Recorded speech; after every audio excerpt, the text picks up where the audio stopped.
Hello, അസ്സലാമു അലൈക്കും. ഒരുപാട് ഉമ്മമാർക്ക് ഉപകാരപ്പെടുന്ന വീഡിയോയാണിത്. മക്കൾ നിസ്കരിച്ചു കാണാൻ ഓരോ രക്ഷിതാക്കളും കൊതിക്കും. ഇന്നു മുതൽ ഇത് ചെയ്യുക. മക്കൾ നിസ്കരിച്ചു കിട്ടാൻ ഒരു അടിപൊളി ടിപ്സ്. ചെയ്യുന്നവർക്ക് ഫലം ഉറപ്പ്.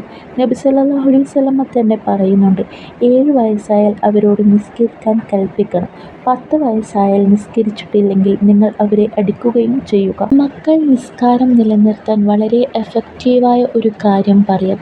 ഈ കാര്യം മാതാപിതാക്കൾ ചെയ്താൽ ഉറപ്പായും മക്കൾ നിസ്കാരം നിലനിർത്തുന്നവർ ആകും. ചെറുപ്പത്തിലേ നിസ്കരിക്കാൻ വേണ്ടി അവരെ പ്രേരിപ്പിക്കുക. പള്ളിയിലേക്ക് ചെറുപ്പത്തിലേ പറഞ്ഞയക്കുക. നമ്മുടെ വീടിൻ്റെ അടുത്തുള്ള പള്ളിയുമായി ബന്ധം ഉണ്ടാക്കിയെടുക്കുക.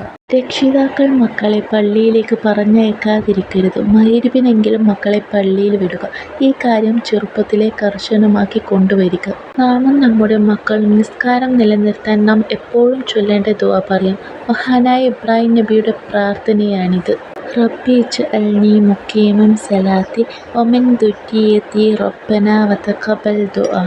റബ്ബി ഇജ്അൽനി, എന്നെ നീ ആക്കണമേ, മുഖീമൻ സലാത്തി, നമസ്കാരം മുറപ്രകാരം നിർവഹിക്കുന്നവൻ ആക്കണമേ, വമിൻ ദുർരിയ്യതി, എൻ്റെ മക്കളെയും അപ്രകാരം നീ ആക്കണമേ, റബ്ബനാ വതഖബ്ബൽ ദുആ, ഞങ്ങളുടെ നാഥ എൻ്റെ ഈ പ്രാർത്ഥന സ്വീകരിക്കണേ.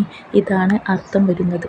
ഇൻഷാ അല്ലാഹ് എല്ലാ മക്കളെയും അല്ലാഹു തആല നിസ്കാരം നിലനിർത്തുന്ന മക്കളാക്കി തരട്ടെ. ആമീൻ. ഇതുപോലത്തെ വീഡിയോകൾക്കായി ചാനൽ സബ്സ്ക്രൈബ് ചെയ്യുക. അടുത്ത വീഡിയോയുമായി ഉടൻ വരുന്നതാണ്. അസ്സലാമു അലൈക്കും വറഹ്മത്തുള്ളാഹി തആല വബറകാതുഹു.